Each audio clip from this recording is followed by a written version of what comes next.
What is the number one killer of small businesses? It's not competition. It's not the economy. It's not tariffs or lack thereof. It's burnout and financial depletion, often caused by the business owners who fail to set proper boundaries. Yes, I went to all of those places. And today we're exploring how boundary setting can be the difference between a thriving business and one that's destined to close its doors. So I know we don't want to set boundaries. Boundary setting is really hard. We don't want to be, who was that, Henry Nouwen that wrote the book Boundaries? Good book. But none of us want to think about that kind of stuff. Well, today labels. We're going to be really quick and we're going to give you some really powerful things you can do with this that then set your boundaries. They're done. You don't have to keep thinking about them. Deal? Okay, here we go. In a world where chaos seems to reign supreme, where uncertainty lurks around every corner, and financial markets are now more unpredictable than ever, there's one place you can turn to find clarity and control. Welcome to the Wealth Wisdom Financial Podcast. Hey, I'm Brandon. And I'm Amanda. Join us as we dive deep in the world of personal and business finance to assist you in navigating through the chaos and building the financial future you deserve. We believe when conventional financial thinking doesn't get you where you want to go, you need wealth wisdom. So if you're ready to take control of your financial destiny, tune in to the Wealth Wisdom Financial Podcast. Because in a chaotic world, your money shouldn't be. Subscribe now and never miss an episode. All right, so Amanda came in hot talking about tariffs and boundaries and work life, whatever. Really, I mean, sometimes it can be a challenge, and you know, we're always worried about those tariffs, right? Or something. But today we're exploring how entrepreneurs build successful businesses. Like that's what I want, right? Without sacrificing what matters most. How do those super people do that is what I want to know, because it seems like, man, they are amazing. How do they do that? So today we're talking about something critical for business survival: setting healthy boundaries. And I know we hate the word boundaries, but it is helpful for all kinds of things. Yeah. And so this is the second episode in a series that we're doing called Work-Life Reset. And if you missed the last episode, that's okay. But we encourage you to go back and listen to it. We talked about managing your energy as a business owner and, some mindset shifts, some systems that you can put in place to free yourself up to do some really great things. Today, we're going to build on that foundation by exploring how boundaries protect not just your well-being, although that's really important, protect your well-being, but those boundaries also protect the very existence of your business. You ready for this? Let's go. So the statistic on business failures are sobering. According to studies, roughly 20% of small businesses fail in the first year. That's a lot. 20% don't even make it, right? And nearly 50% don't make it past 5 years. So that means 1 out of 2 isn't going to make it after 5 years. But what's behind those failures? Yeah, so while cash flow problems are often cited as the primary reason businesses close, and yeah, that's true, cash flow is a big issue. We're a big fan of managing cash flow. Yep. If you dig deeper, it reveals something really important. Many of those financial issues that we attribute to cash flow stem from boundary problems. Business owners without clear boundaries typically experience 2 major issues that lead to their closure. They run out of money or they just burn out completely. Yeah, I think that's a big deal. The financial depletion happens, though, in various ways. Many entrepreneurs undercharge because they're uncomfortable setting financial boundaries for somebody else, right? Others allow scope creep, right? What does that mean? Scope creep. It's providing additional services without additional compensation, right? And so they start expanding their scope, they start doing more, and they don't increase the prices, right? I thought you were asking me. I don't know. Maybe I was. I don't know. You're fine. Some take on clients who aren't an ideal fit because they need the money, right? I've ever heard that one before. I just need the sell, so I'm going to do whatever, requiring more time and resources than they're worth. And those people that you're like, oh my gosh, I can't believe I got them as a client. Now I have to service, and it's annoying. Yeah. So those are a lot of financial depletion things. There's also just burnout, kind of the silent business killer, working excessive hours, being constantly available, handling everything personally instead of delegating. Ooh, delegation. That's what we're going to talk about in our next episode. Yeah. Oh, I'm so excited. Okay, anyway, these boundary violations drain the energy and passion that fueled the business in the first place. And when you don't have that energy and passion and you're being asked to keep working more hours and being constantly available, you just burn out. It just happens.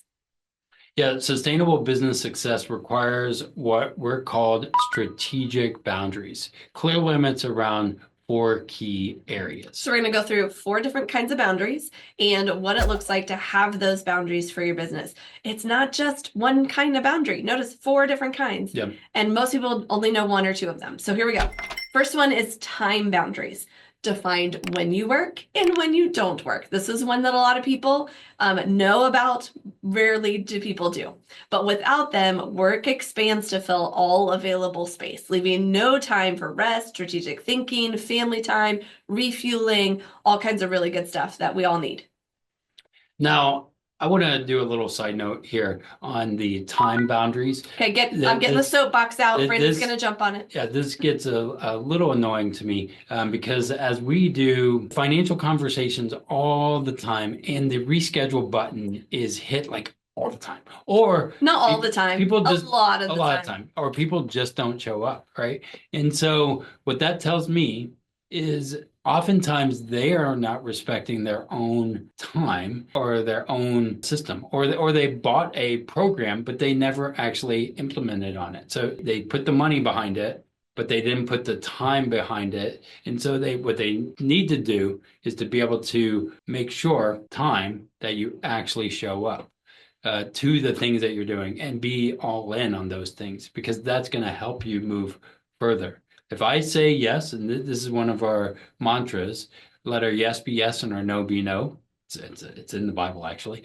And so what we try and do is if I say I'm going to be at a meeting, I'm going to be at that meeting. That's an important thing because that's showing up to yourself. Yeah, so it's a time boundary, right? Define when you work and when you don't work, but also a time boundary is when you commit the time to something, you commit the time to something. Yep. And barring emergency, right? Like we know those come up and people reschedule for legitimate reasons sometimes, but otherwise you're there. And I will say another quick thing that Amanda always gets me on this whenever I'm not on work time. She'll get me and say, this is a work conversation. We're at home. And so we have these boundaries that we set on purpose. So then our son, who's 6, even says, we're not supposed to be talking about work because it's a different time. Yeah.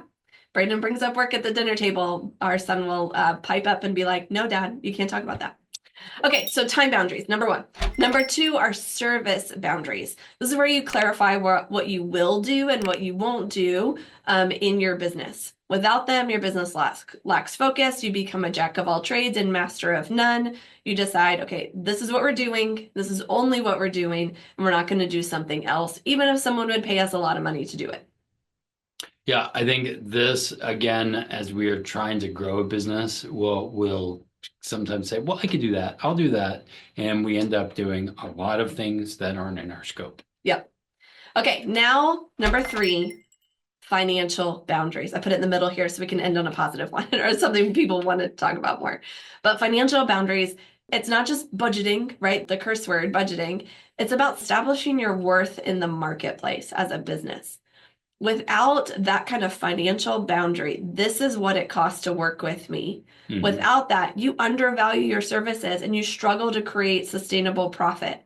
Having that boundary, having it firmly established is really great. And then you add to it some really cool financial systems. Yeah. So some of those financial systems are like profit first. It's a structural framework for these boundaries by ensuring business owners pay themselves first and maintain healthy profit margins. Again, it's called profit first for a reason, right? By allocating percentages of income in different amounts before expenses, entrepreneurs create a built-in boundary against the common traps of paying everyone else, and they end up paying themselves last, right? And If at all. if at all. And that is a problem. And we wonder why those businesses fail. It's because they weren't paying themselves in the first place, right? And so Yeah. So financial boundaries look like a lot of different things, primarily establishing your value in the marketplace and making sure you pay yourself first. Yep. Now we get to the fourth boundary, which is a communication boundary. This is related to time, but it's a little different. It's determining how and when people can reach you. Without communication boundaries, you become reactive rather than proactive. You're constantly putting out fires instead of building for your future. You could spend your whole day in email unless you have a boundary around email, or you could be texting at 10 o'clock at night unless you have a boundary around texting. I used to, and I haven't had to do this for a long time. If somebody texted me after 9 p.m., I would text them before 5 a.m. Just because I'm like, if you don't want me, if I don't want you texting me, or if you don't want me texting you early, don't text me late. yeah. Anyway, go ahead. I would also say, and I want to know who you did that to. A couple of people. Because that is interesting, right? The other thing I think about in the communication boundaries, again, showing up to meetings, doing the things, right? That's a big part. But as I've worked with clients and I say, after 5 o'clock or the Sunday thing, people are like, oh, well, I can only do Sundays or whatever. Well, I'm not going to work with you on Sundays because that is a clear boundary that I'm not going to cross. And oftentimes people respect that and they want to work with you more because you said, this is my time for family. You're not my 100% priority. It is other things, and that they will value you more and probably show up because you say, well, okay, if this is important to you, you'll make time for it in other areas. Yeah. Don't go so far, though, as a lot of physicians have had to go because our healthcare system is what it is, where you have to wait months and months to see them and you get 15 minutes with them and your solution never happens. Yep. Don't go that far, Yep. but a little bit of boundaries of when to communicate, how people communicate with you, very effective.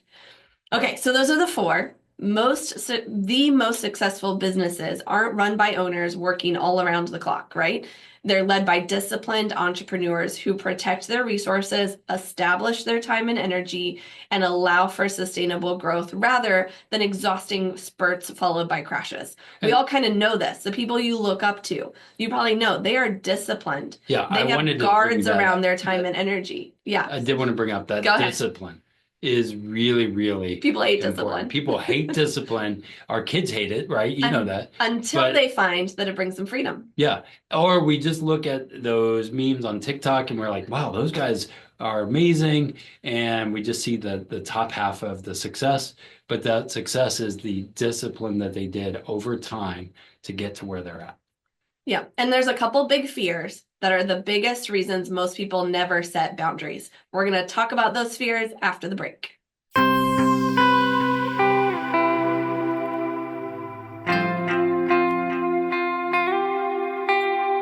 Ready to take the next step towards securing your financial future? Whether you're planning for retirement, saving for your dream home, or you just want to make your money work harder for you, the team at Wealth Wisdom Financial are ready to assist you. And now, it's easier than ever to see how we might give you a boost on your financial journey. Schedule a 15-minute discovery call with one of us today. And let's discuss your questions and your financial goals together. Don't wait any longer. Your financial freedom awaits. Schedule your discovery call at www.wealthwisdomfp.com/call. Now, some entrepreneurs resist setting boundaries because they fear they're going to lose clients, they're going to miss opportunities. They think, in today's competitive market, I can't afford to be unavailable or selective. there's too much competition. There's those tariffs I got to worry about, like all the things, right? Oh, you brought tariffs up again. Oh, again. man. Yeah, and I think about that fear of missing out versus joy of missing out, maybe. I don't know.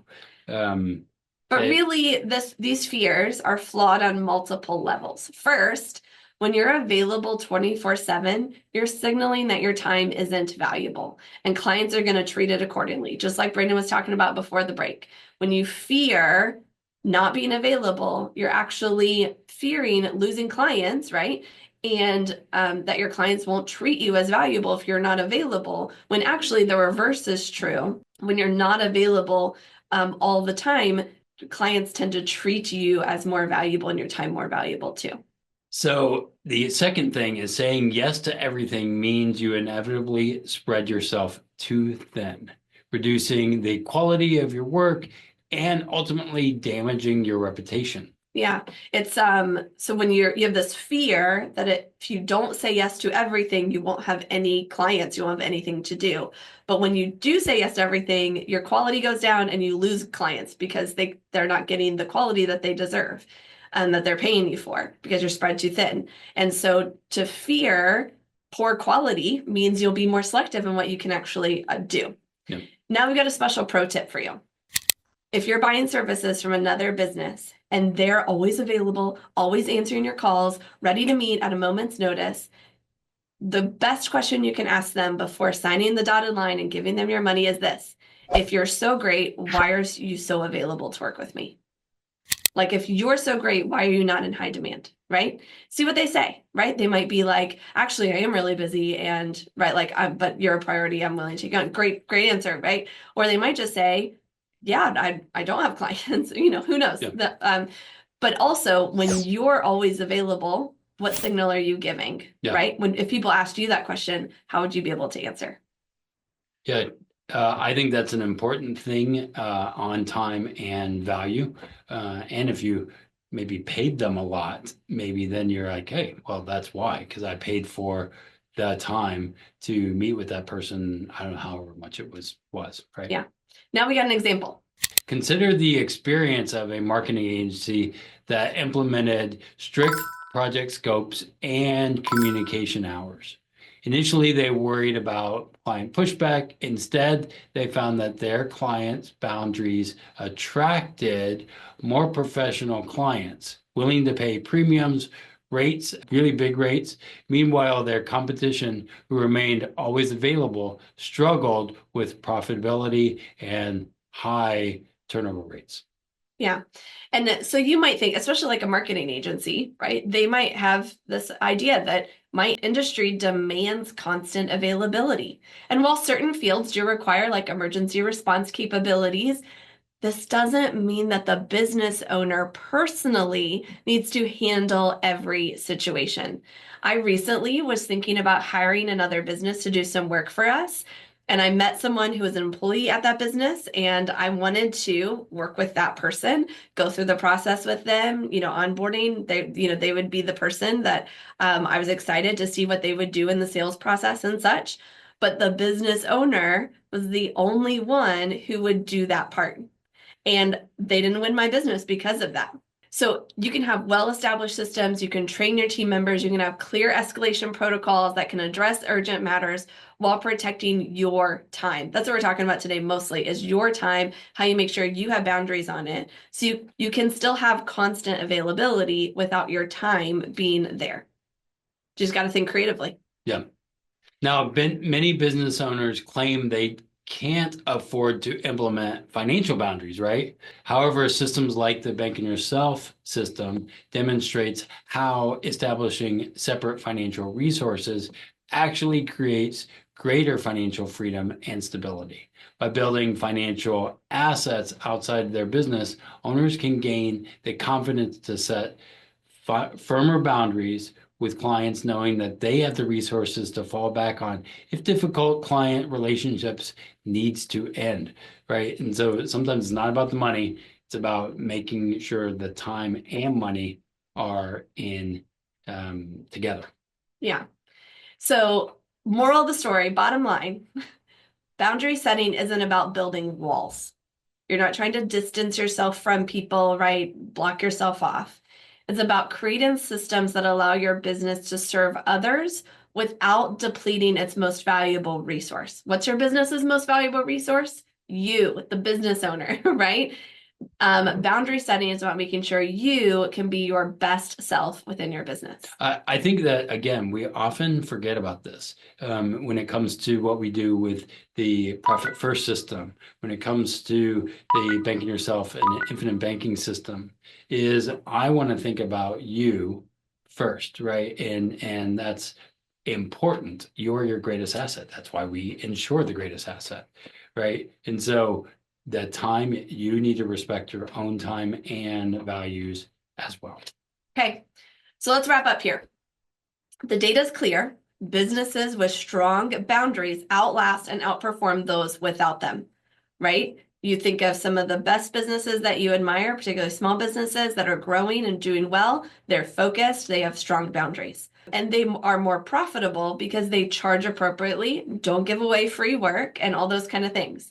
They're more innovative because their owners have the mental space for strategic thinking, and they're more sustainable because they don't burn through their human capital, the energy and creativity of their founders and their team members. I've been reading recently Simplified by Richard Koch. He talked about when they're looking at a business that they want to invest in or see if it's doing well, they want to see space, time, a little bit of water cooler chat, things like that. There's energy and creativity in those kind of firms when everybody's rush, hurry, do, that's not a sign of a healthy, thriving business. Yeah, and that was Ray Dalio. Ray Dalio, thank you. Yep. And then we have financial boundaries. In particular, those can be strengthened through systematic approaches like Profit First or the Bank Yourself systems. These systems create automatic guardrails that protect business owners from the financial depletion that often leads to closure, or sometimes it's even protecting themselves, right? A business owner who implements Profit First, for instance, ensures they're paying themselves and setting aside profits from day one, creating immediate financial boundaries that grow stronger over time. And again, we've been implementing this for years, and it is so powerful to have that.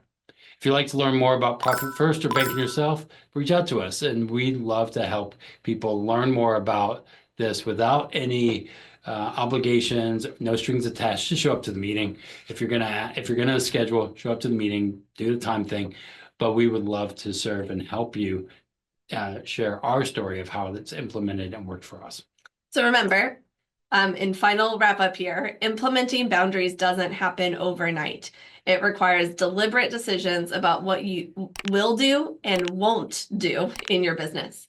It means sometimes saying no to opportunities that don't align with your values or your business model. And it requires clear communication with clients and team members about your expectation. Every successful long-term business has boundaries. They're not an obstacle to growth. Mm-hmm. They're the framework that makes growth possible without collapse. Are you ready to implement boundaries that will protect your business and prevent burnout?